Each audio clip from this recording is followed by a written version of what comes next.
Bueno, seamos todos bienvenidos a este encuentro donde podemos intercambiar y escuchar y nutrirnos.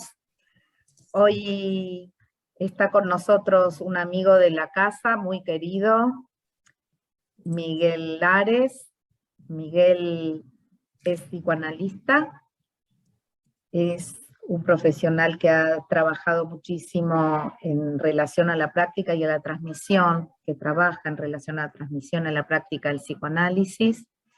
Se ha desempeñado como supervisor y docente en hospitales y servicios de salud, y ha sido autor y coautor de numerosas publicaciones de psicoanálisis, entre ellas el libro de su autoría, Juego e Infancia, y coautor del libro Conversaciones con Jorge Fuckelman, Psicoanálisis, Juego e Infancia, y del establecimiento del texto en el libro Ponerse en Juego, seminario de Jorge Fuckelman en el Círculo Psicoanalítico del Caribe.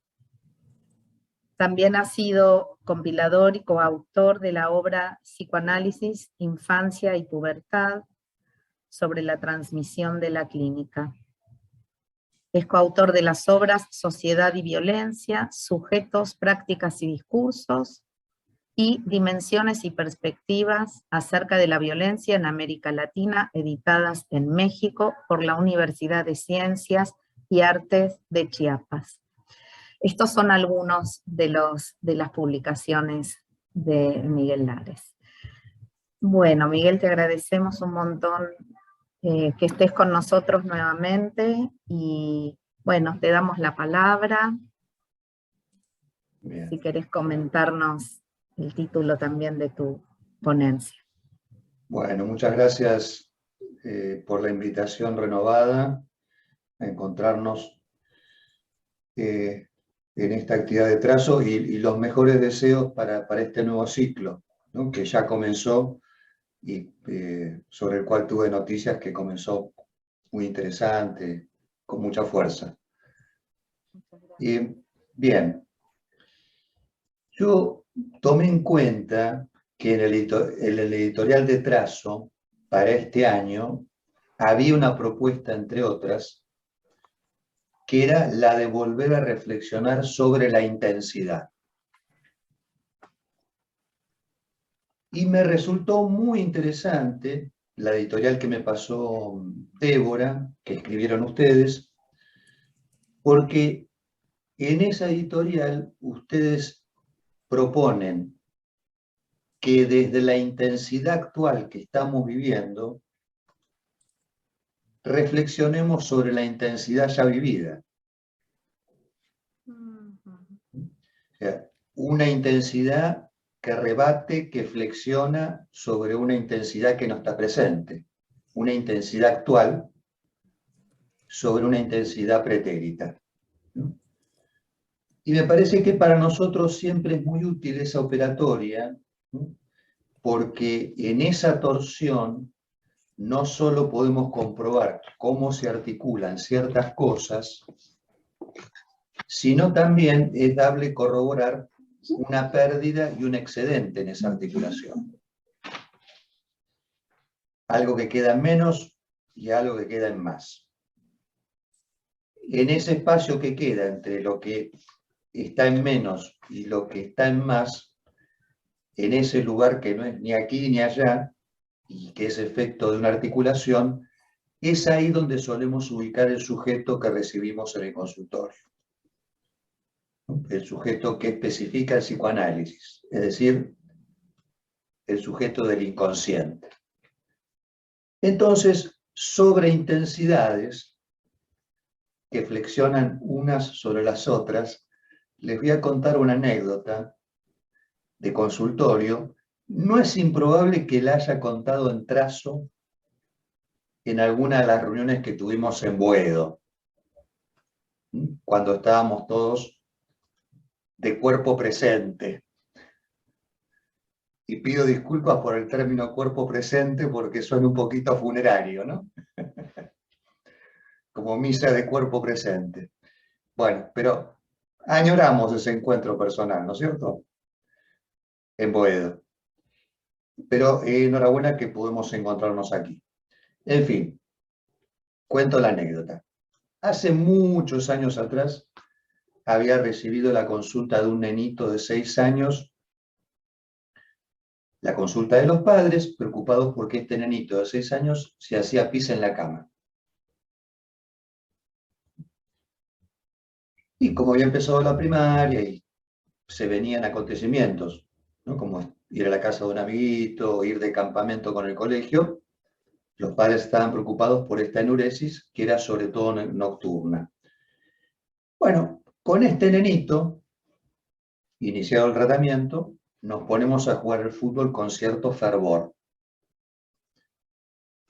Y en algún momento del partido, yo me agacho a levantar la pelota con la que estábamos jugando, y el pibito, aprovechando mi postura agachada, me pega una formidable patada en el culo, ¿no? Pero un voleo tan bien dado que me voltea como si yo fuera un muñeco que queda revolcado en el piso de manera bastante ridícula. Ustedes imaginen la escena. Claro, intensidad del juego, ¿no? Es el título de mi charla. Cuando lo miré al pibito, el rostro era una mezcla de asombro y de susto, ¿no? La expresión del chico. Y mi gesto, yo creo que reflejado en la cara de él, era también como de sorpresa. Bueno, esa patada en el culo me ha dado mucho que pensar.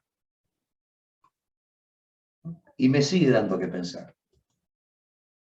De hecho, se lo estoy comentando ahora, casi creo que 35 años después.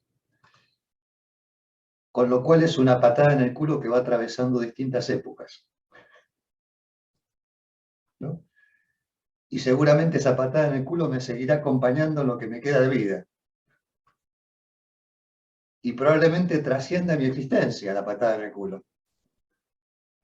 Imagínense dentro de 50 años, en una versión recargada de trazo, ¿no? Colegas del futuro quizás hagan de esa patada en el culo un matema.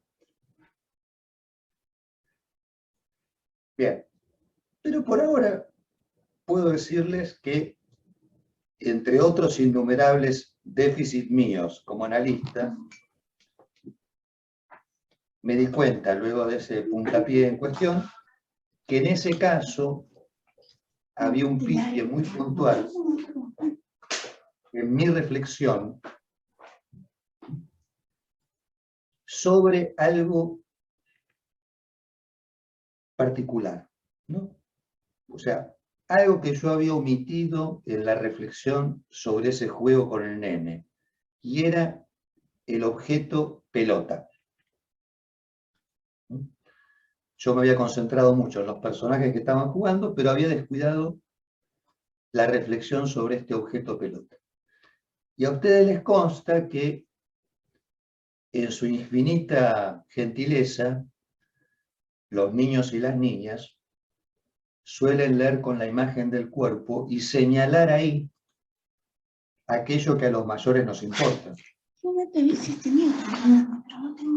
A veces lo señalan, digamos, de un modo tan evidente, apuntando a algo que a los mayores les importa, pero que no reconocen que les importa a los mayores, que ese señalamiento tan evidente motiva que los padres vayan a buscar a alguien que los ayude. Y la ayuda la buscan porque el nene o la nena están mostrando con el cuerpo algo que apunta hacia un vacío en el saber de los padres. Ustedes me podrán decir, así como contó recién Eugenio una anécdota sobre su Eva, que ocurre todo el tiempo, que de algún modo la parentalidad implica para la familia de mayores tener una experiencia más o menos permanente respecto a la propia castración.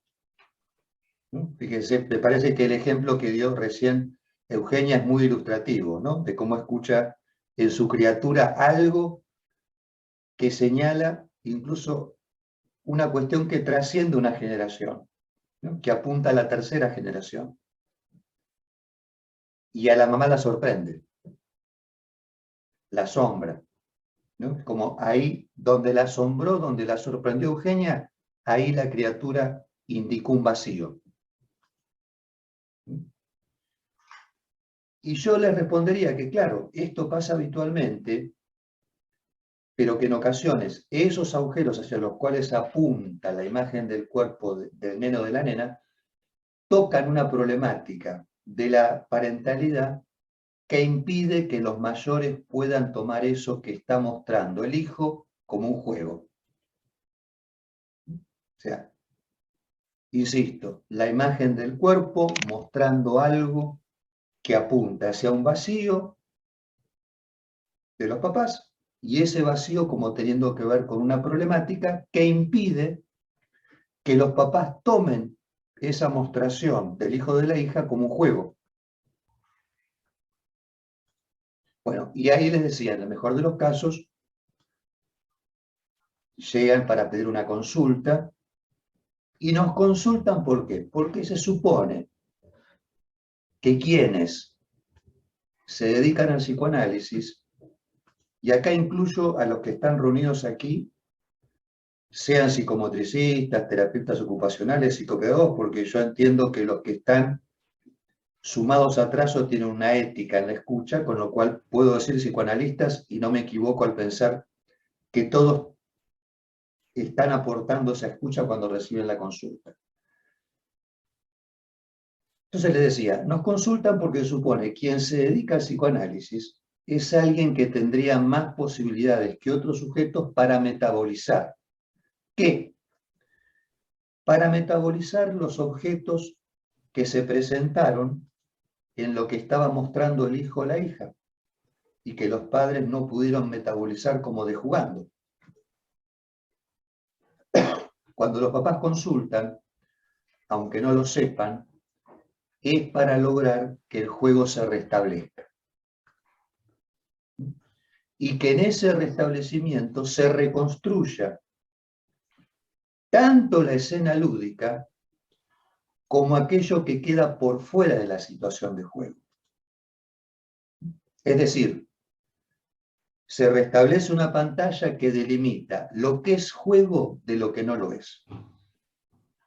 Con esto quiero decir que cuando antes los padres no estaban pudiendo leer eso como juego, esa delimitación queda también un poco diluida entre lo que es juego y lo que no es juego. Entonces, si se restablece esa pantalla que delimita lo que es juego de lo que no lo es, ocurre que, restablecida la escena lúdica, lo que queda como juego hace aparecer al niño que antes no estaba. Cuando digo antes me refiero a cuando los papás no podían, como dije hace un momento, interpretar eso que mostraba la imagen del cuerpo del nene o la nena como juego. Y es de esperar, nos consta, que el desconcierto, la desesperación, la pérdida de todo sustento en lo que puede ser puesto de jugando, lo metaboliza el analista. Bien, acá señalo que nosotros les consta a las compañeras, compañeros de trazo, que estamos transmitiendo un axioma, que es que el juego precede a la infancia. Que lo que nosotros conocemos como niñez es algo que se ubica desde el juego, no está antes del juego. Si hay juego, hay infancia. Si no hay juego, hay otra cosa para la cual habrá que encontrar un nombre en cada ocasión, pero no se trata de un niño o una niña. Y a propósito de lo que en nuestra actividad nos toca metabolizar, corresponde quizás recordar que si gobernar, educar o hacer ciencia son profesiones imposibles, tal como lo señalara Freud, y Lacan incluye hacer ciencia, analizar es más imposible que todas esas profesiones. Y lo es aún más porque quien analiza, se ocupa muy especialmente de lo que no anda. En realidad, quien se dedica al análisis se ocupa exclusivamente de lo que no anda. Los analistas se ocupan de eso, de modo tal que, contrariamente a lo que se cree, quienes se dedican a esta profesión imposible, que es el análisis, se enfrentan mucho más a lo que no anda que los científicos. Porque solo se ocupan de eso, de lo que no anda. Entonces, si en el caso de las consultas por un niño y una niña, nosotros nos ofrecemos a metabolizar eso que no anda, Jorge Fuckelman lo decía de esta manera: los padres vienen con un vacío y uno lo que tiene para aportar ese vacío es una falta, la falta propia, en la esperanza de que esa falta circunscriba el vacío. Pero justamente lo que tenemos para aportar es una falta de saber, que es un saber que no se realizó aún.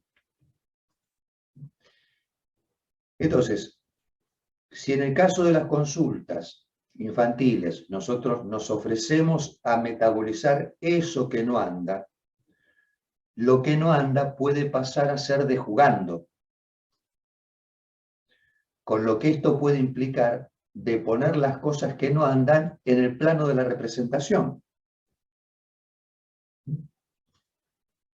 E implicada la representación, ¿no?, lo que eso representa en una articulación de un significante para otro significante, un deslizamiento simbólico, o sea, el juego nuevamente puesto en función que pasa a organizarse en el plano de la representación. A mí me gusta pensar esa escena que queda restablecida, escena lúdica, como la que delimita eso que ya no es y lo que aún no es. Lo que queda delimitado entre lo que ya no es y lo que aún no es. Porque, por ejemplo, los objetos que forman parte del juego, que puede ser cualquier cosa puede entrar en el plano del juego, esos objetos ya no son lo que eran antes del juego. Pero aún no son lo que podrían ser. Hay algo de ellos que están aún desrealizado, que no termina de realizarse. Por eso los objetos ponen en juego las ganas de seguir jugando. Porque los objetos no llegan a realizarse tampoco. A mí me gusta mucho una definición que da el poeta Rilke sobre el juguete. Está citada esta definición en el libro Estancias de Giorgio Agamben, y ahí Agamben recuerda esta definición de Rilke sobre el juguete, sobre el cual dice: es lo que ha perdido su peso entre las manos del mercader, pero todavía no se ha transformado entre las manos del ángel. Fíjense qué linda definición esa del juguete, ¿no? Porque de algún modo eso que ha perdido su peso entre las manos del mercader atañe a algo que no tiene valor en el mercado de intercambiabilidad, no es intercambiable en el mercado, ¿no? Está en otra dimensión. Pero todavía, digamos, no se transformó entre las manos del ángel porque sigue siendo tangible eso.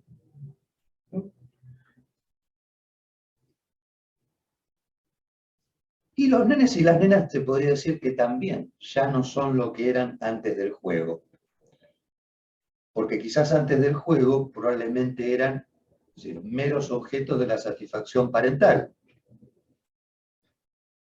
Pero aún no son lo que el deseo del jugar motoriza, es decir, grandes.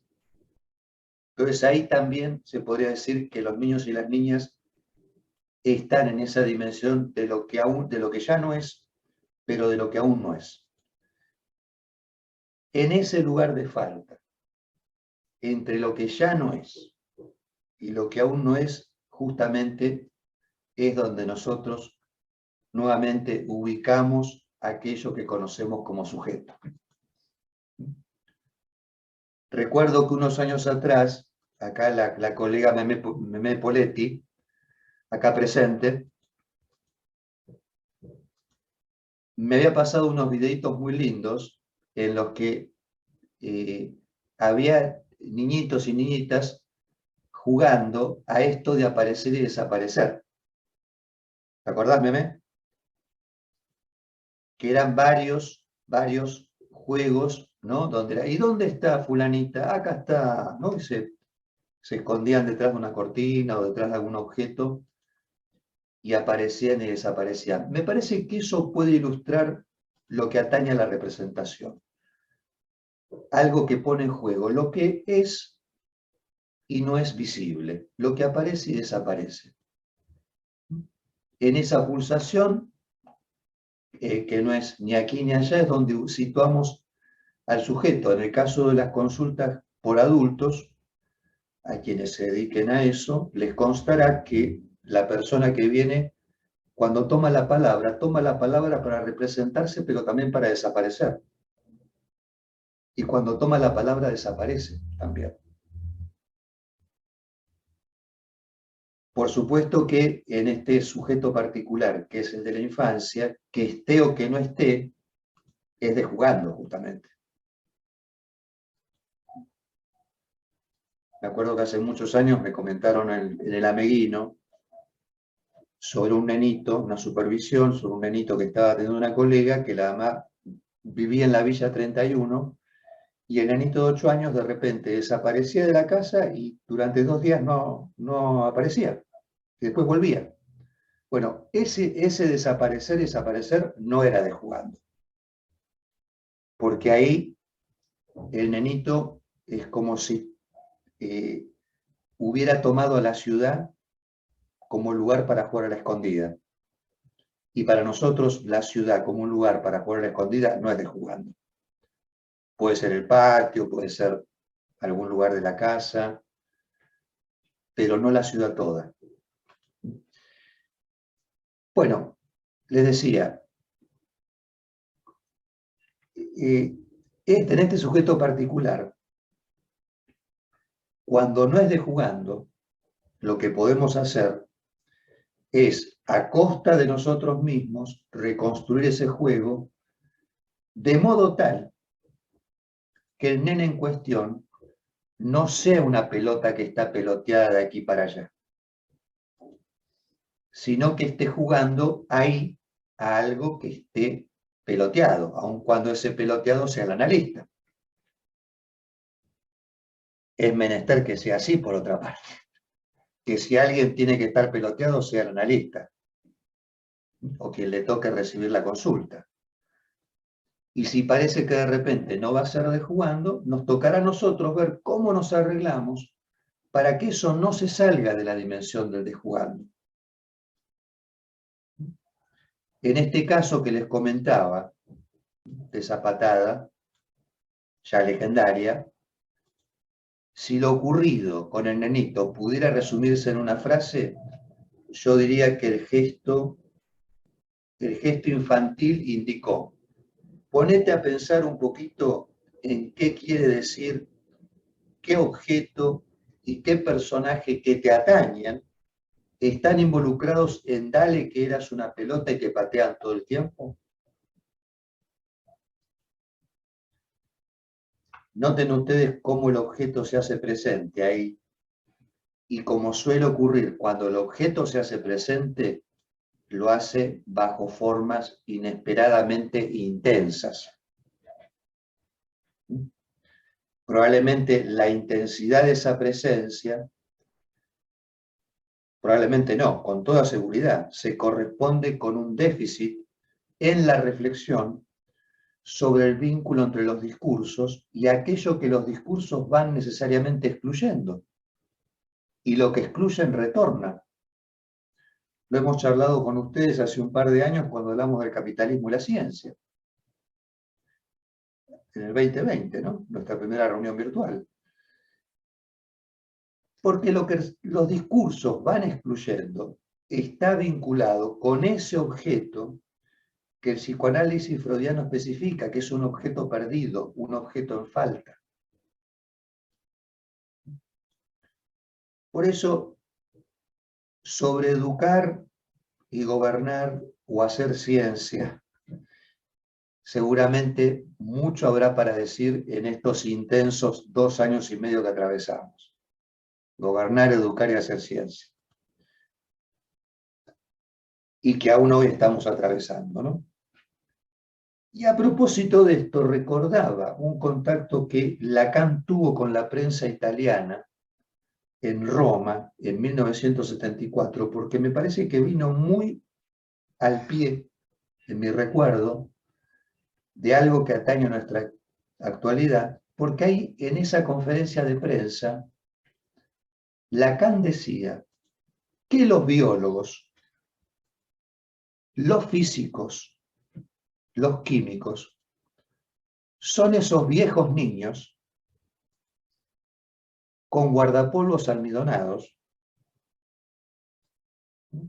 que están allí en sus laboratorios asépticos y recién en ese momento, estamos en 1974, dice Lacan, están comenzando a preguntarse recién ahora si por acaso lo que terminarán aportando con sus investigaciones siempre novedosas no se encamina a destruir el universo que conocemos. Y Lacan se preguntaba, ¿y si las bacterias tan amorosamente criadas en los laboratorios se transmutan en enemigos mortales? Fíjense, año 74. Dice, ¿y si el mundo fuera barrido por una horda de esas bacterias, ¿no? Con todo lo mierdoso que habita el mundo, palabras de Lacan, ¿eh? Dice, por todo lo mierdoso que habita el mundo, dice, comenzando por los científicos, dice Lacan ahí, ¿no? Estoy citando a Lacan. Bueno, yo les decía que quienes se dedican al análisis se ocupan de lo que no anda, de lo que no funciona. Eso que hace obstáculo a la vida de las personas. Ahora, fíjense que hay una paradoja ahí, ¿no? Porque lo que no anda, lo que no funciona, lo que hace de obstáculo a la vida de las personas, está sobre todo en las personas mismas. Pero por otra parte, y aquí viene la paradoja también, eso que no anda, eso que no funciona, que hace de obstáculo a la vida, es lo que también es aquello que resulta una evidencia de que las personas están vivas. Noten qué paradoja, lo que no anda, lo que no funciona está dentro nuestro. Y es un obstáculo, es un impedimento, se plantea y se presenta a veces con esta connotación de lo que no anda, pero justamente es también una evidencia de que estamos vivos. Eso que vuelve siempre al mismo lugar, ¿no? Eso que tiene una presentación en el consultorio, ¿no? Como algo que es un inextinguible retorno de lo mismo y que confronta permanentemente con lo imposible. Pero atención, porque acá el psicoanálisis propone algo distinto a lo que proponen los científicos. Porque los científicos proponen algo así como que no hay nada de imposible en lo real. Y lo que el psicoanálisis propone es que lo real y lo imposible son antitéticos, no pueden estar juntos. Y el análisis, en una adecuada orientación, empuja al sujeto hacia el imposible. Le sugiere considerar el mundo como es verdaderamente, es decir, imaginario y sin ningún sentido. Hacia ahí empujamos en el análisis. Ustedes y yo habitualmente escuchamos que hay que darle un sentido a esto y a aquello, ¿no? A los propios pensamientos, a las aspiraciones, ¿no? A los deseos, al sexo, a la vida, ¿no? Y no faltan ofertas para proporcionar sentido. Abundan. Pero si hay algo sobre lo cual el psicoanálisis ha puesto blanco sobre negro, es que de la vida no sabemos nada de nada. Justamente esa vida sobre la cual los científicos no dejan de querer explicar, explicaciones que no dejan de generar efectos de exclusión. ¿Qué resulta esto? Y un gran riesgo, ¿no? Y es que la ciencia se vaya pareciendo cada vez más a una suerte de religión. La religión oscura, oscurantista, algo que a mi modesto parecer ya está ocurriendo. Ustedes podrán decirme que el psicoanálisis, el discurso psicoanalítico, también genera efectos de exclusión. Por supuesto que sí. El discurso psicoanalítico también genera efectos de exclusión. Pero la peculiaridad de este discurso, el psicoanálisis, es que posibilita volver una y otra vez hacia lo que va quedando excluido. A costa de ustedes, a costa nuestra. ¿No? Se podría decir que, a diferencia del discurso que gobierna, que el que educa o hace ciencia, el discurso analítico permite poner en cuestión incluso aquello que determina su discurso. Y acá podemos coincidir con Freud y con Lacan, que hoy, más que nunca, y a nivel global, no importa la bandería política, no importa la zona del planeta, la gente que educa, que gobierna, no tienen la menor idea de lo que están haciendo. Si nosotros pensamos que hacer, digamos, tener idea de lo que uno está haciendo es poder reflexionar sobre lo que determina el discurso de lo que hacemos. Justamente, no tienen la menor idea de lo que están haciendo porque están impedidos de advertir qué condiciona el discurso que lo determina. ¿Cómo opera el psicoanálisis? Bueno, admitiendo que en el decir o en el jugar siempre hay un no todo en juego.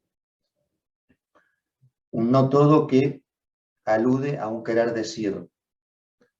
Un querer decir que no llega a realizarse, o sea, una imposibilidad siempre ahí puesta de manifiesto. Pero es en esa imposibilidad que se manifiesta en el decir mismo, que es donde podemos tocar algo de lo que no anda, no ser touché a lo que no anda. Y lo sepamos o no, quienes nos dedicamos a esta profesión, afrontamos permanentemente la imposibilidad. E incluso es nuestra tarea no impedir que de manera constante las cosas toquen ese límite de la imposibilidad. Con lo cual, uno podría decir, si hay un modelo para la actividad nuestra, no es un modelo muy glamoroso. Es el modelo que representa la caída, el desperdicio, el desecho, el residuo, el resto. No cualquiera, por supuesto, ¿no?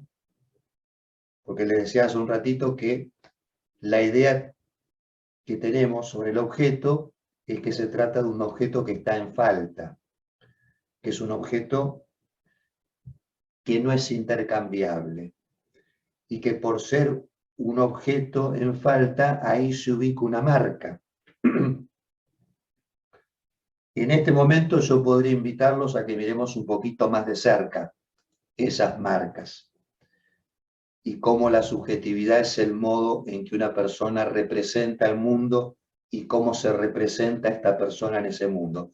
Pero esto nos va a llevar mucho más tiempo que el que hemos acordado y no queremos restar tiempo justamente a lo más interesante, que es lo que podemos conversar ahora cuando yo termine de hablar con ustedes en esto que tenía para transmitir.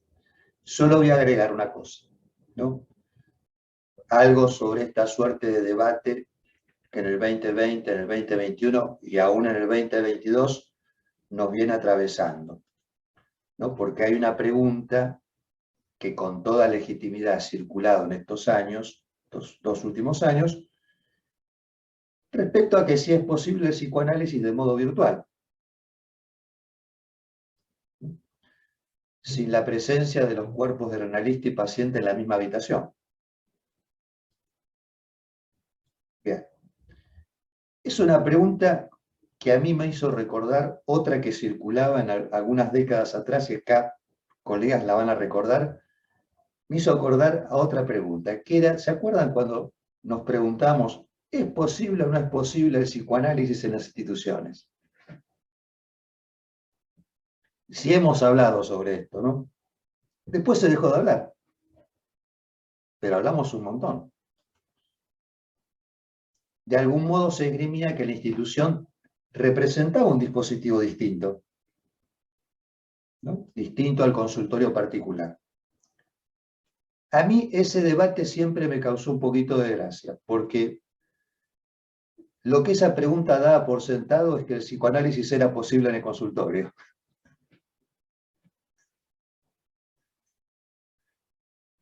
Lo cual me parecía como un rapto de optimismo fenomenal.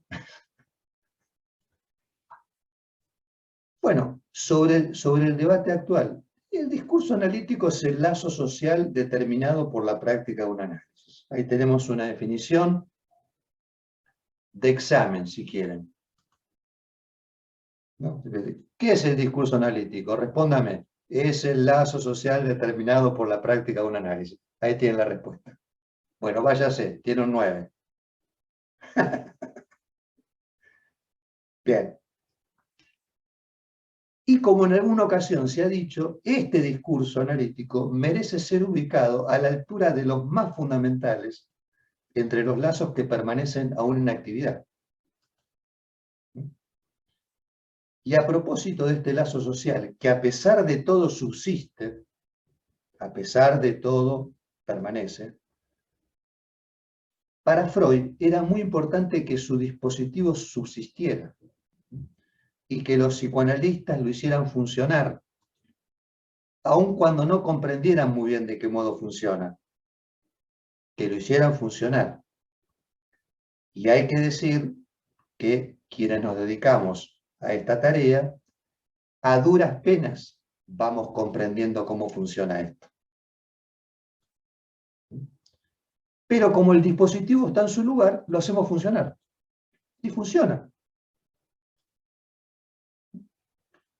Y si nos ofrecemos a ocupar esa función que reclama el dispositivo, sobre el cual no comprendemos del todo cómo funciona, no nos encontramos con individuos, no con personas meramente, sino con eso que el psicoanálisis especifica como sujeto del inconsciente. Siendo ese el caso, es menester, y esto lo hemos conversado con Débora hace poquito, creo, es menester una disciplina espinosa en el relevamiento de las cuestiones de estructura que atañen a la constitución del sujeto. Porque yo les puedo preguntar a ustedes, ¿es posible atender a quienes vienen a consultarnos sin fatigar esa disciplina de la estructura y aún así constatar efectos? Y yo les contesto, sí, es posible. Es posible. Pero yo creo que tanto a ustedes como a mí nos ha resultado evidente cómo la experiencia de la práctica queda notablemente empobrecida en tanto uno no da cuenta de esa práctica. Y dar cuenta de esa práctica justamente implica un relevamiento permanente de las cuestiones de estructura en su juntura con el caso por caso. O sea, algo que de un modo u otro siempre se orienta hacia lo imposible. Para mí, les diría, aún hoy sigue siendo una labor permanente intentar descifrar de qué modo funciona este dispositivo.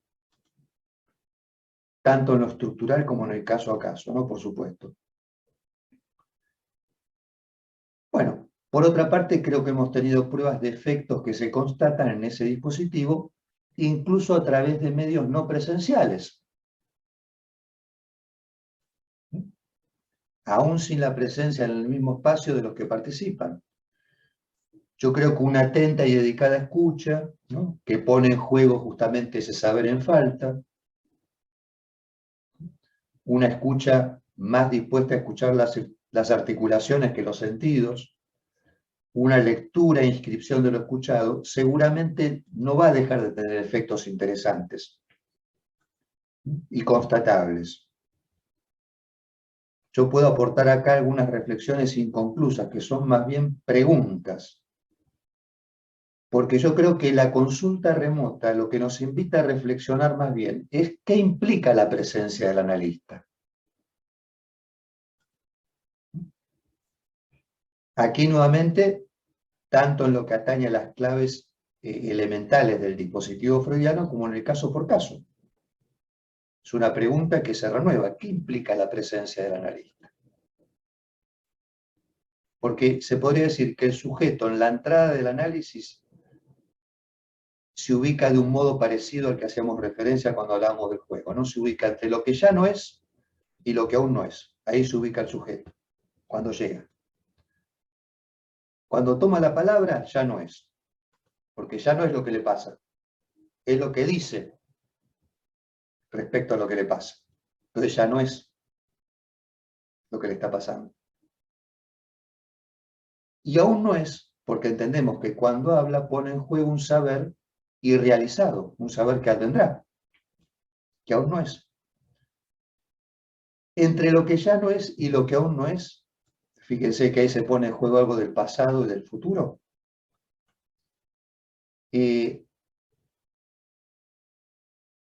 Podría decirse que la función del presente ha sido muy destacada en la entrada del análisis. Y tradicionalmente la entrada en análisis ha sido en presencia, ¿no? Entra el sujeto mismo en presencia del analista, se presenta. Quizás deberíamos preguntarnos si la intensidad de las presencias, lo irreductible de las presencias, lo que queda perdido en presencia, es de la misma estofa que la presencia que se da en la virtualidad. Es para nuestra reflexión. Porque el analista, con su presencia, encarna algo del goce, se podría decir, de la parte no simbolizada del goce. Hay una parte simbolizada, pero necesariamente hay otra que no está simbolizada. Y el testimonio, mientras atendíamos presencialmente, yo lo estoy haciendo ya hace 2 años, el testimonio de lo que no está simbolizado es la presencia del analista en carne y hueso. Entonces ahí nos queda la pregunta, ¿cómo podría pensarse esto sin esa presencia en la misma habitación? Bueno, a propósito de las intensidades en juego, quizás la pregunta, entre muchas que podemos hacernos, es si esas dimensiones que agujerean al sujeto, que son las de la sexualidad y la muerte, producen la misma tensión, juegan del mismo modo en presencia o de manera remota. Termino. Hace poquito supervisé un grupo de Bogotá, pero me quedé con muchas reflexiones en ese encuentro, pero sobre todo algo que dijo un colega que estaba atendiendo por teléfono a un señor y de repente él se quedaba en silencio y el señor le decía, oiga, ¿está ahí? Y él decía, claro, qué distinto juega el silencio por teléfono que en presencia. Y yo le decía, claro, está ahí, es lo que nos preguntamos siempre, ¿estamos ahí o no estamos ahí? Es una pregunta que nos hacemos habitualmente. Bueno, hasta acá lo que quería comentarles hoy. Bueno, si les parece abrimos, no sé si ustedes suelen hacer un break o siguen de largo, Nosotros abrimos a que ahora el que quiera hacer comentarios. A ver, acá Claro. Eugenia nos manda por chat. una pregunta. ¿Querés que te la leo yo? Dice, Miguel, si podés reiterar esa suerte de relación que hacía entre presencia y tiempo presente.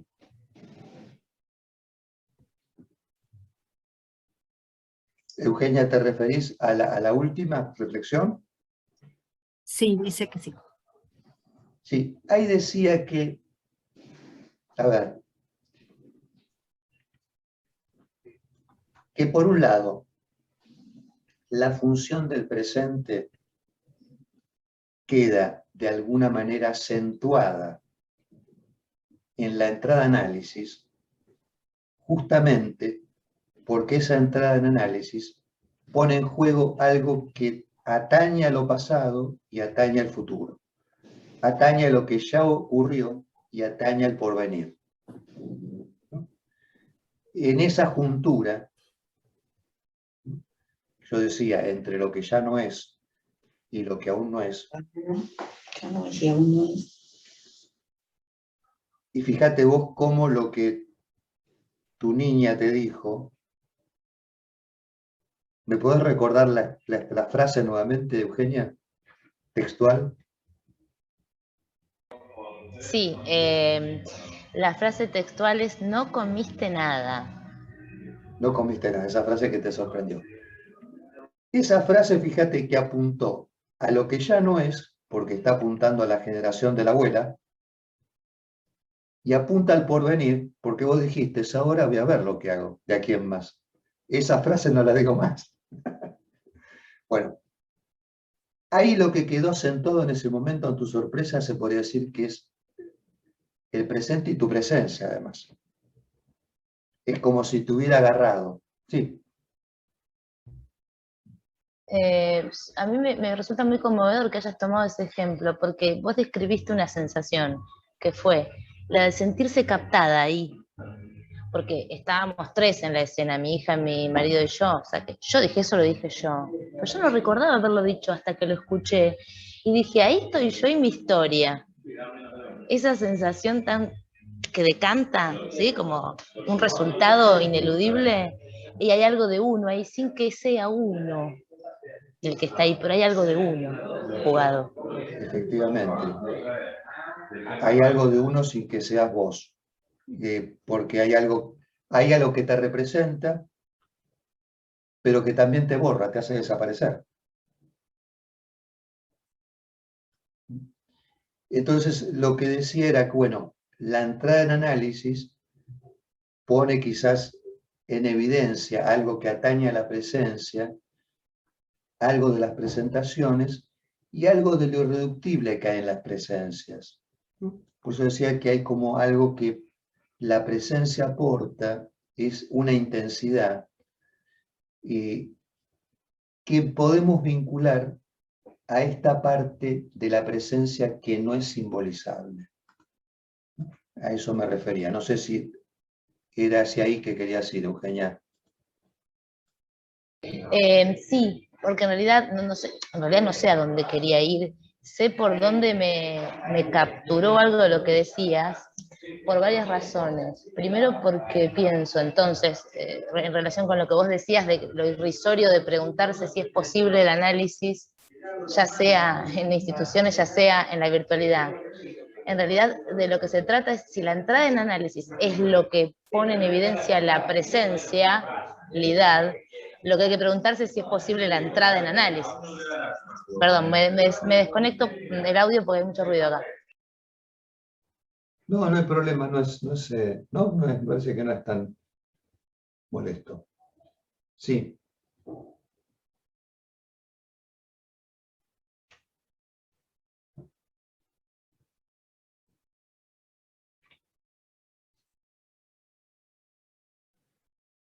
A mí me quedó la misma pregunta respecto de entre lo que ya no es y lo que aún no es, tanto para el juego, entiendo también, Miguel, para lo que ocurre en un análisis, ¿no?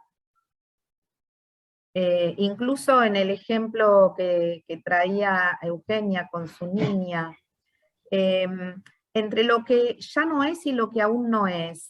pero hay una intensidad en ese entre, y esa intensidad presente, porque la intensidad es presente en un punto, ¿no? Lo sentimos en nuestro cuerpo, lo sentimos, existe. Entonces, me preguntaba, ¿qué lugar para el presente, en esta temporalidad tan particular con la que operamos, o que nos opera a nosotros, lo que operamos en el trabajo analítico, de ambos lados del mostrador? ¿Cuál es el lugar para el presente?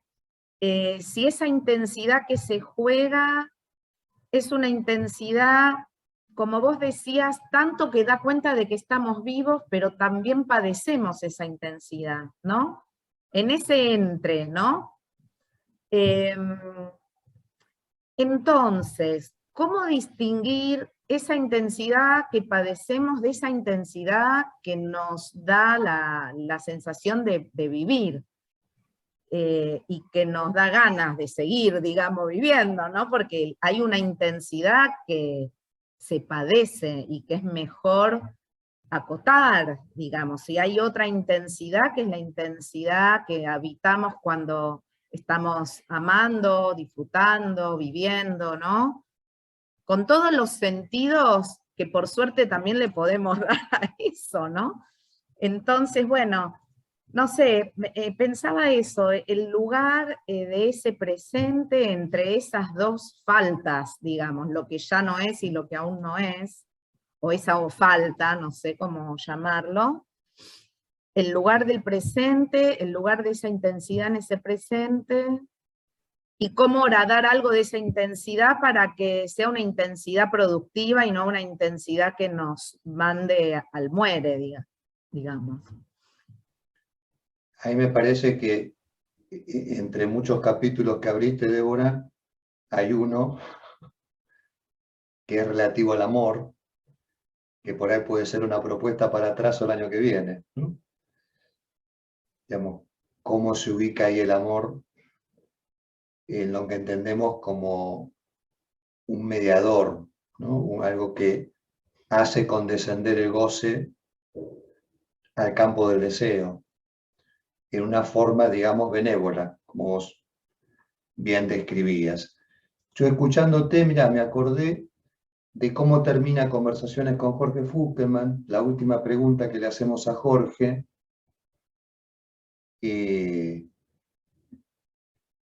donde yo le recordaba a él que en el Seminario de la Angustia, Lacan dice en algún lugar que cuando las aseguradoras médicas adviertan que quien se analiza se enferma menos,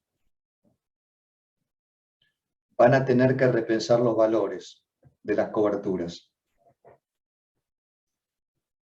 Y él respondía que sí, que recordaba el párrafo, que hacía referencia a algo así como a las pequeñas enfermedades, quizás, bueno, esas cosas que impiden que la gente vaya a trabajar, a veces. Y él se preguntaba, ¿en qué clase de mercado podría insertarse el psicoanálisis? ¿No? ¿Qué tipo de mercado es aquel en el cual podrían insertarse los psicoanalistas? Bueno, por lo pronto dice, requiere del mercado globalizado. Pero en ese mercado globalizado hay cierto tipo de relación que no vale como mercancía, así como no se evocaba la imagen de Rilke, ¿no? Sobre eso que pierde peso entre las manos del mercader, pero no se transforma aún entre las manos del ángel. Entonces, hay cierto tipo de relación que no vale como mercancía. Hay cierto tipo de intercambio que en relación con lo que se pone en juego en un psicoanálisis no entra como valor de cambio. Ahora, esto lleva a preguntarse, ¿para qué sirve un psicoanálisis?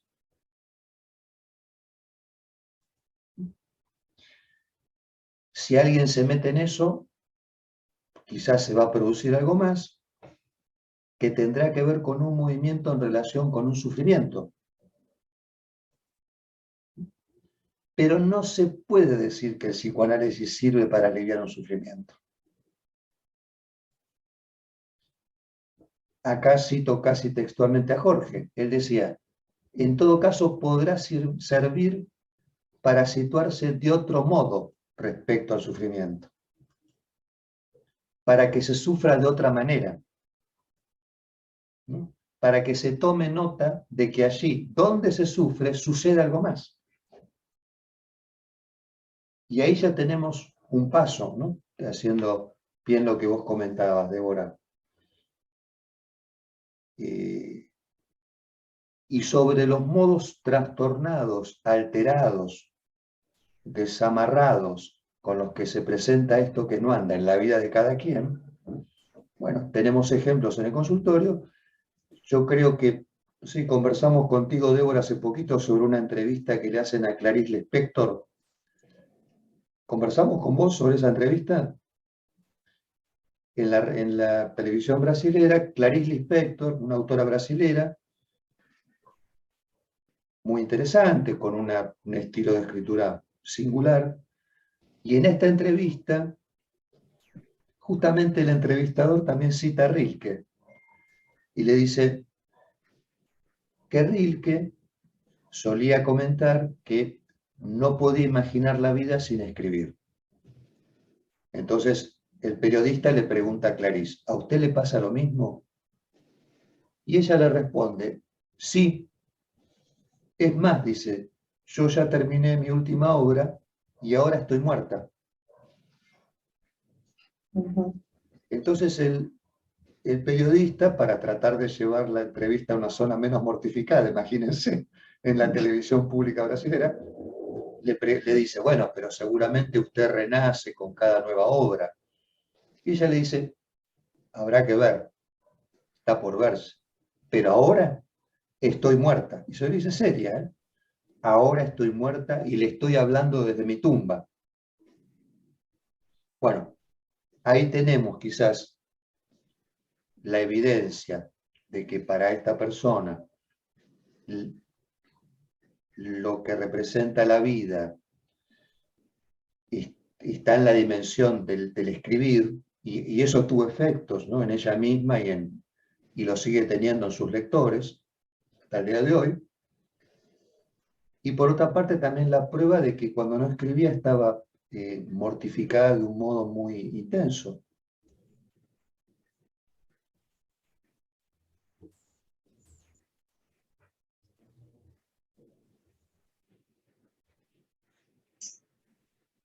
Así que no aliviamos el sufrimiento.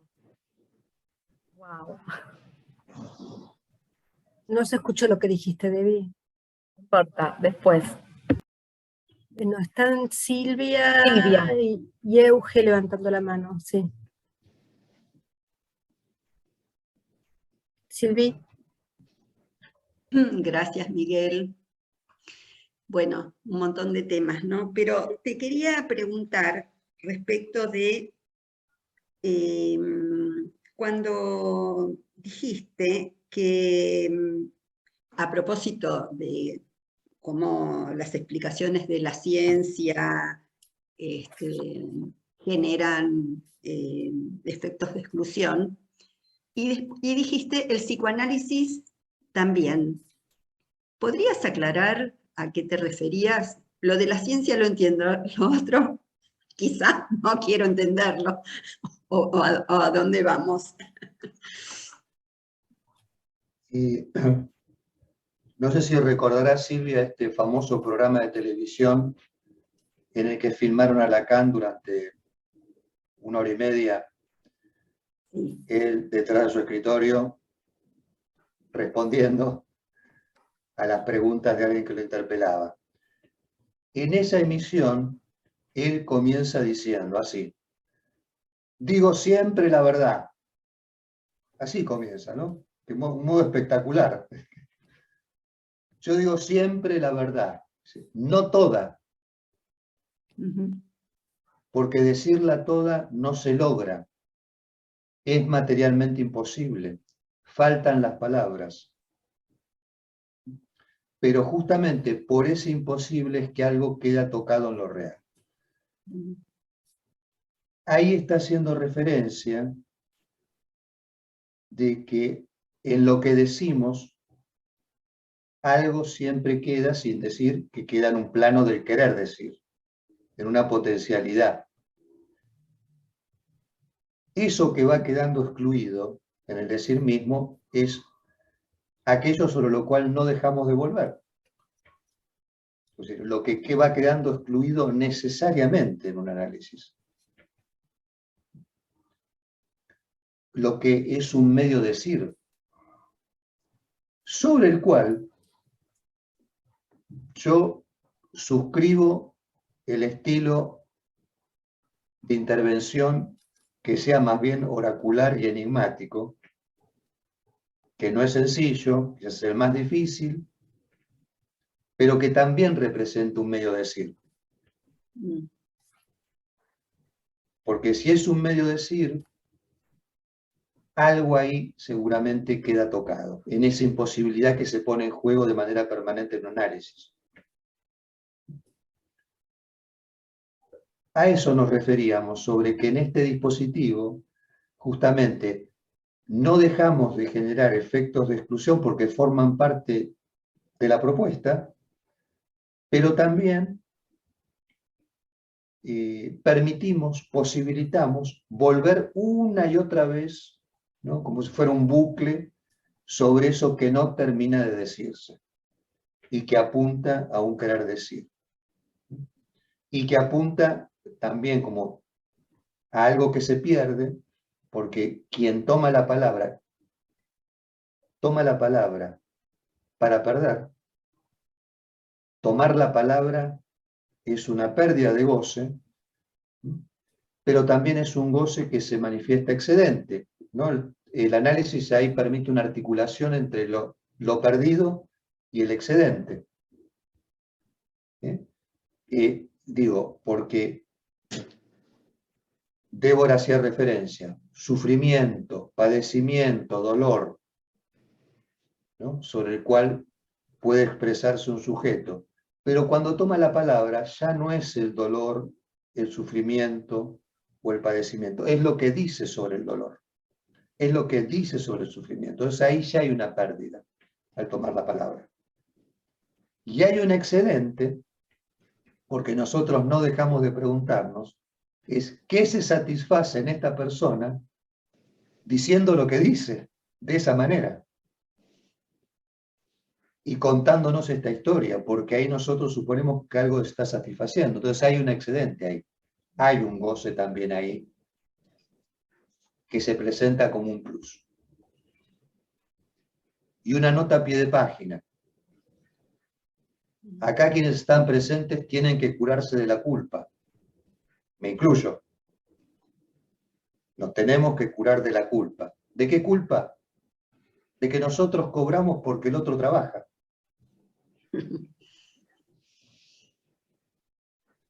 Nosotros cobramos cuando el otro trabaja. Por supuesto que nosotros después, fuera de la consulta, hacemos un montón de cosas que permiten que sostengamos esa posición de apropiarnos con dinero del excedente que el otro genera, ¿no? Es una forma de plusvalía lo que nosotros ponemos en juego, pero para un objeto que no es intercambiable. Porque no es lo mismo, suponete que una paciente tuya llega a tu consultorio y se encuentra con Débora y no con vos. Y Débora dice, bueno, pero yo también soy analista. Dice, no, pero yo la quiero a Silvia. No solo por la persona de Silvia, sino por la falta de Silvia. Por lo que pone en juego la falta de Silvia, que no es intercambiable.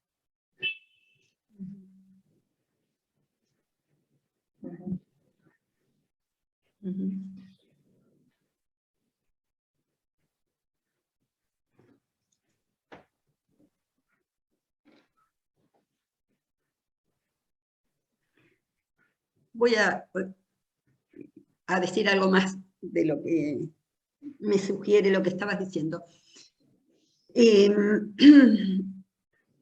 Porque vos decías, bueno, estas intervenciones, digamos, enigmáticas o que dejan abierto el medio, ¿no?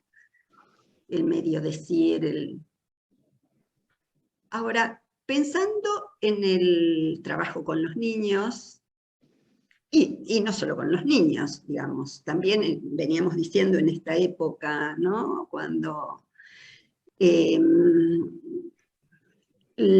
trabajo por lo simbólico, porque entiendo que a eso te referías, no siempre es posible, aunque, bueno, en ese trabajo que se va realizando en un análisis, si estamos hablando de adultos o de adolescentes, intenta que algo se puede ir representando en ese sentido, ¿no?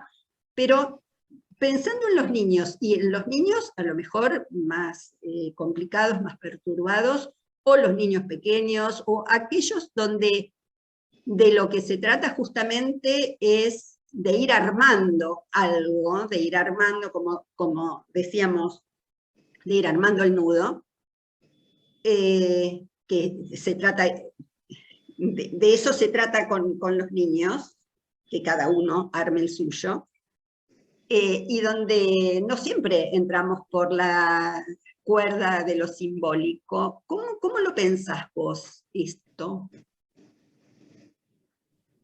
Mirá, la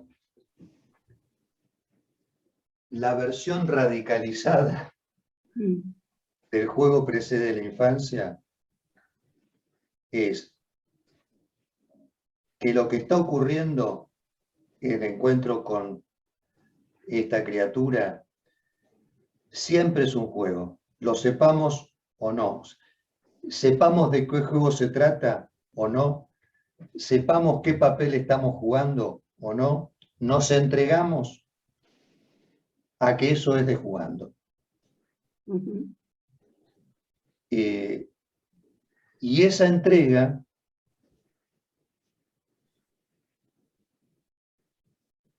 de algún modo apunta a lo que señalábamos hace un ratito respecto a metabolizar nosotros los objetos que están en juego.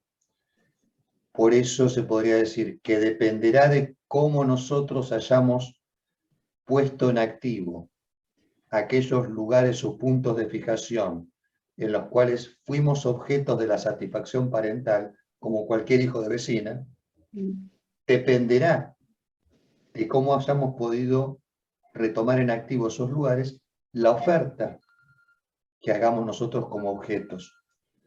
Se podría decir que en los casos más perturbados lo que pone en juego son nuestros objetos más primordiales.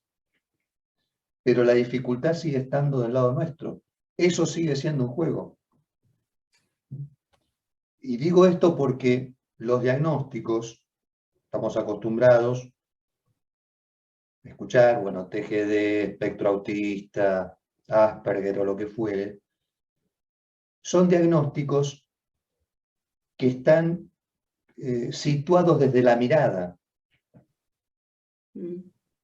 Desde la mirada de la ciencia, desde la mirada de la práctica psiquiátrica habitualmente, pero justamente la mirada ahí excluye a quien está mirando de tal manera que dice, eso es un Asperger, eso es un autista, ¿no? Bueno, lo cual promueve cierto anonimato ahí, ¿no? Podría decir. Pero si nosotros damos lugar a la voz, y no solo a la mirada, en la voz lo que ponemos en juego es qué quiere decir eso. Ahora, ¿qué quiere decir eso? Implica qué quiere decir para nosotros, con lo cual nosotros estamos incluidos en la escena, pasamos a formar parte de esa escena lúdica, sin saber incluso de qué la jugamos. Pero justamente porque apuntamos a la voz, es que apuntamos a que esto quiere decir algo, ¿no? Apunta hacia un porvenir, hacia un ciframiento posible, hacia lo que vos decías, Silvia, de la posibilidad de que eso sea simbolizable. Pero hay un ejemplo que circula ahí muy, muy simpático que decía Fuckelman, bueno, sobre un nenito que estaba ahí aislado en el recreo y solito, y los demás jugando y él solito en un rincón, él decía, bueno, una mirada sería, bueno, ese chico tiene un problema de sociabilidad. Pero él proponía que cuando el nenito llega al consultorio y se pone en un rincón, él no piensa que es un nenito que tiene problemas de sociabilidad, piensa que es un rey. Y como es un rey, está en su majestad, entonces uno le dice, su majestad, aquí estoy para servirle. Y ahí él dice que seguramente algo se empieza a poner en juego con esta idea de lo que aporta uno en el plano imaginario, ¿no? Posibilitando ahí después un deslizamiento entre personajes, objetos, ¿no? Cosas que van circulando. Y eso es lo que hace aparecer al niño como tal. Pero insisto, nosotros en conversaciones le preguntamos a Jorge, pero eso que hay que convertir eso en juego, no, dice, no se trata de eso es un juego, que uno no lo reconozca es otra cosa. Lo que falta es que uno lo nombre como tal. Por supuesto, no de cualquier forma, ¿no? Desde ya. Pero hay algo que nosotros podemos aportar ahí, que insisto, atañe más a la voz que a la mirada, ¿no? Hace poquito me comentaban el caso de una nenita, de una nena de 14 años, en una supervisión cuyo un frasco que tenía, que parece que tenía cierto valor para ella, se le había caído, 14 años, al piso, se había roto el frasco y con uno de los vidrios se había empezado a marcarse. Bueno, mucho para pensar y mucho para decir sobre eso, pero a mí, cuando la colega comenta esta escena, casi pude escuchar el sonido del frasco rompiéndose en el piso. Y pensé, esto se parece a cuando un encantamiento termina, ¿no? Como cuando la carroza se convierte en calabaza, porque hay algo de eso en la puerta, ¿no? Entonces, bueno, quiero decir, un modo de pensarlo es ese, otro modo de pensar es en un diagnóstico que esta chica tiene un trastorno de la impulsividad. A mí no me dice nada eso. Me resulta más interesante pensar que el frasco se rompió en encantamiento y la nena pasó de ser de la princesa a ser la Cenicienta, ¿no?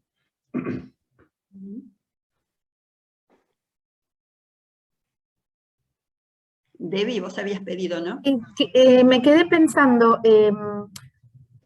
el juego preexiste a la infancia, y en esta manera de pensarlo, de escuchar y de ver, sería, todo es juego. Es decir, no lo reconocemos, pero el chico que está así durito, está jugando, pero solo que nadie está pudiendo leer que eso es un juego. Pero ¿cómo entonces pensamos la distinción entre lo que es juego y lo que no es juego? No, Ahí, no, sí. ¿No se perdón, escucha? sí, agrego a lo que dice Débora, ¿no? Si es que no lo reconocemos o cuando lo jugamos se arma el juego.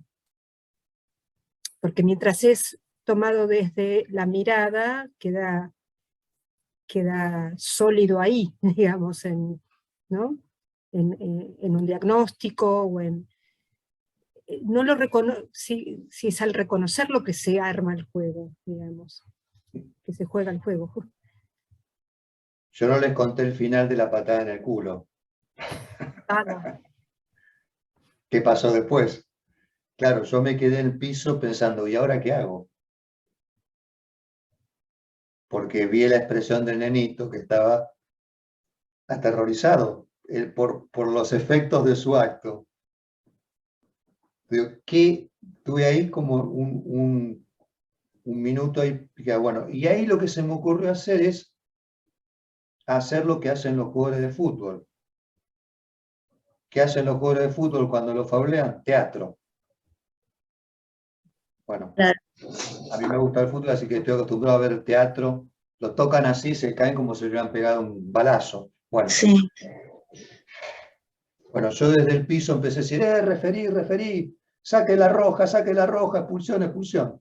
Y ahí pudimos retomar las riendas del juego. Lo que queda delimitado como no siendo juego es lo que nosotros entendemos como esas dimensiones de las cuales se hacen cargo los mayores, que son la sexualidad y la muerte.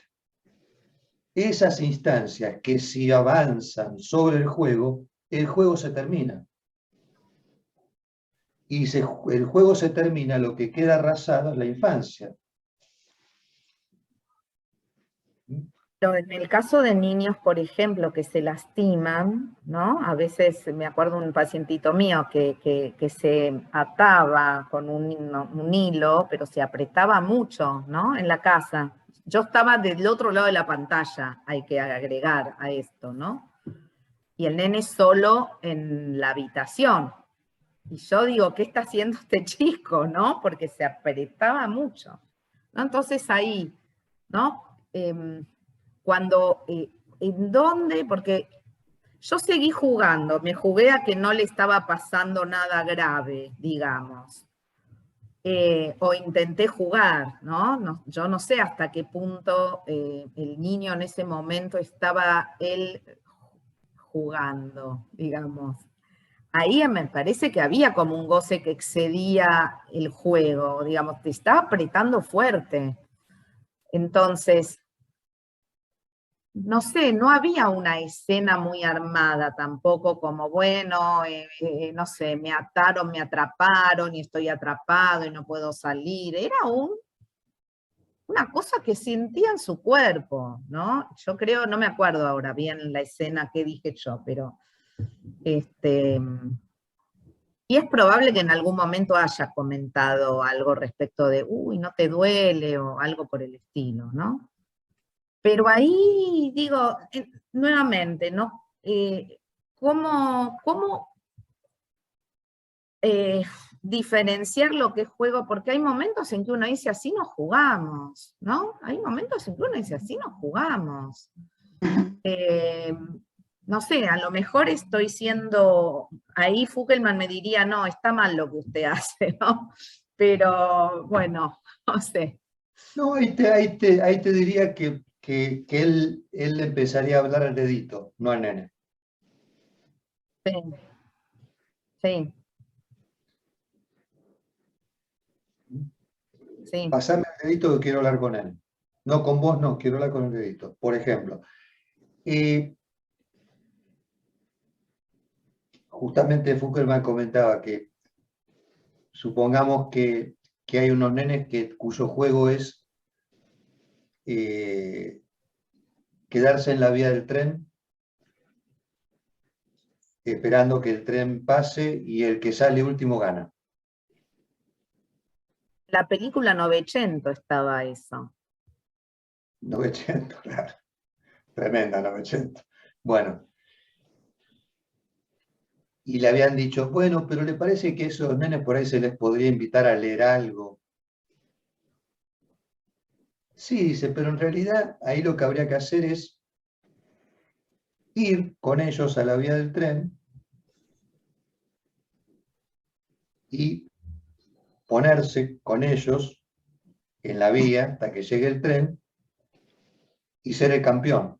Entonces, varias veces, para luego, cuando ya fui campeón varias veces de salir último a la vía del tren, gané cierto prestigio y le puedo decir, che, ¿jugamos otra cosa?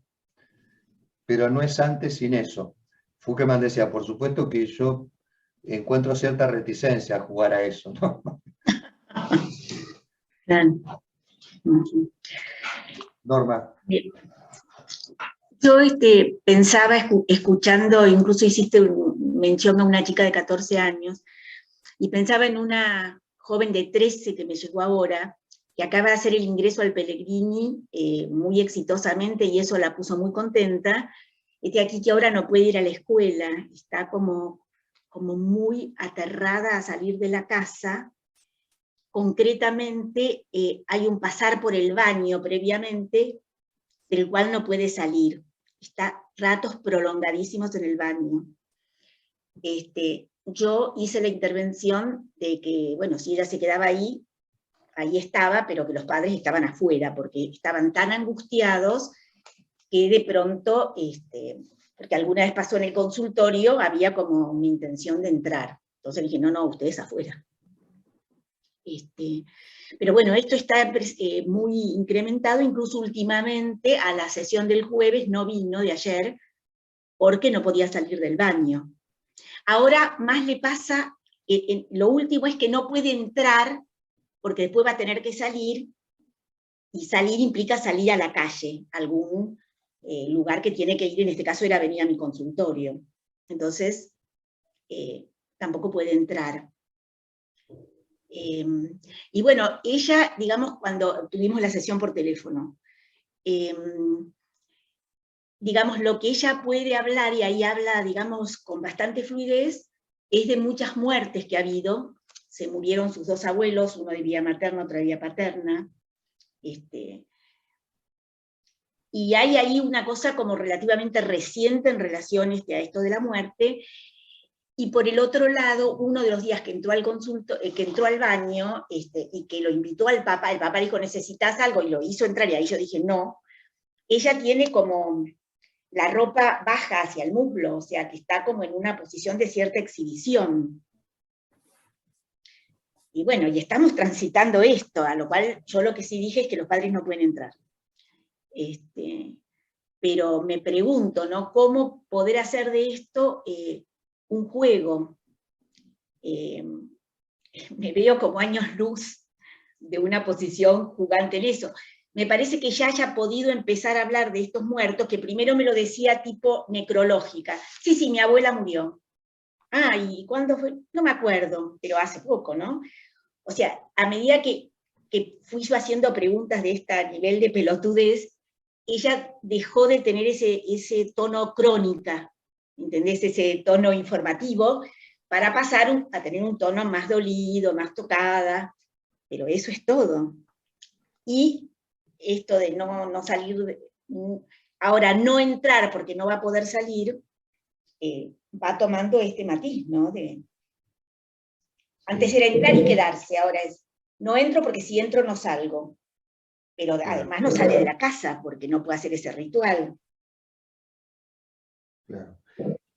Pensaba, Norma, que los 13 años es una edad, a propósito que lo que vos mencionás respecto del juego, es una edad interesante los 13, porque se podría decir que ya hay cosas que no son del todo jugando, y por otra parte hay un decir que aún no es totalmente de verdad.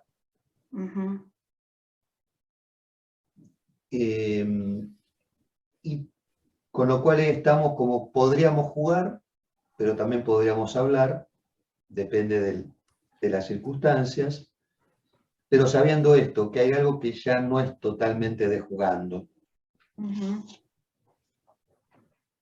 Y pensaba, interesante lo del baño, porque lo que pone en juego es un adentro y un afuera de algo. Sí. Como está mostrando que en su vida apareció algo con intensidad que señala un adentro y un afuera. Sí. ¿Qué es ese adentro y ese afuera?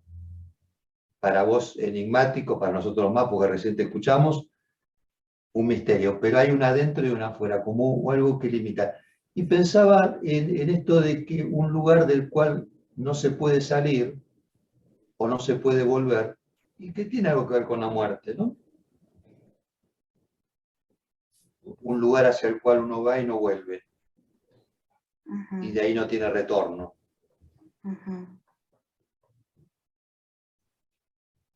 Pues me hizo acordar una película vieja que se llamaba Betelgeuse, que era una pareja que vivía en un pueblito bucólico, sí, un lugar así como muy pastoral, muy todo tono pastel, y que van al pueblito a comprar algo a la ferretería, y cuando vuelven tienen como un pequeño accidente con el auto, y cuando llegan a la casa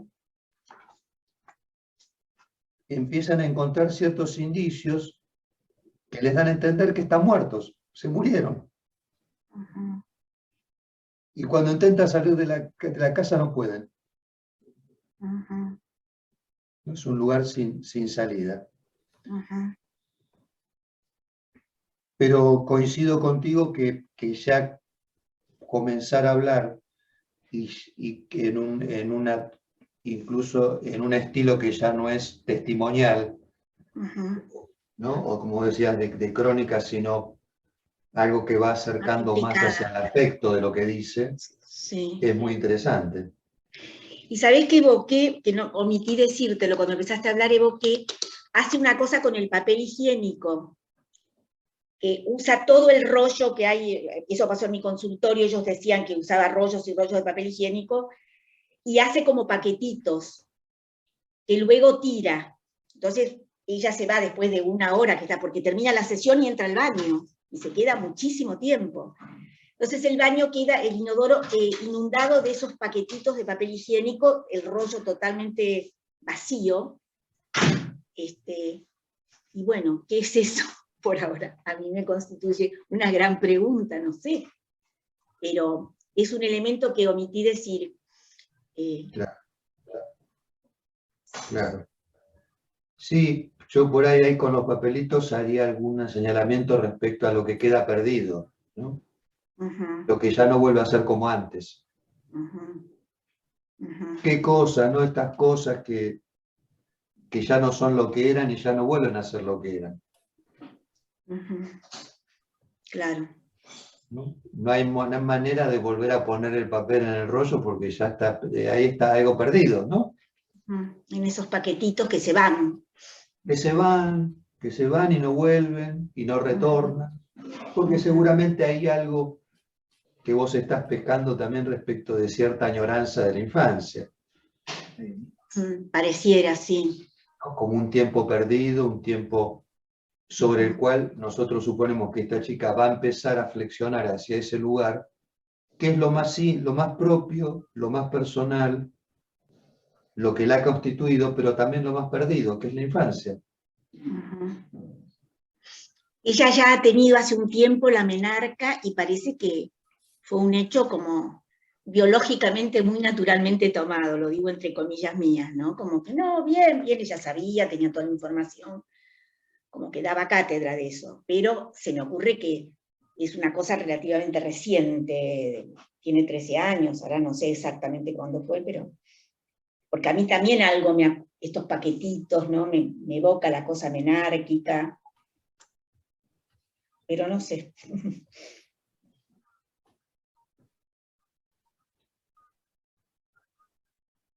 Bueno, si les parece bien podemos terminar aquí porque tengo un compromiso en un ratito. Les agradezco mucho nuevamente la invitación a conversar con ustedes. Muchas gracias. Muchísimas Nosotros a vos, Miguel. Gracias, Nuevamente. Miguel, muchísimas Muy gracias. generosa. Gracias. Un aplauso, muchas gracias. Aplausitos. No, para ustedes. Gracias. Miguel. Para atrás. Un gusto, nuevamente. Gracias. Un placer. Gusto. Gracias. Estamos en Ante- contacto. Gracias, Sí, Miguel. hasta luego. Seguimos. Para la casa, para la casa. Para la casa que es de todos. Exacto. Acá, en Bueno. este caso, el administrador es Bruno en este momento. Claro. Con Miguel compartimos el Zoom, por eso. Eso, por eso. La plataforma. Eso. Estamos a medias. Buen fin de semana. Buen fin de- Gracias. antes- Gracias. antes de- Hasta luego.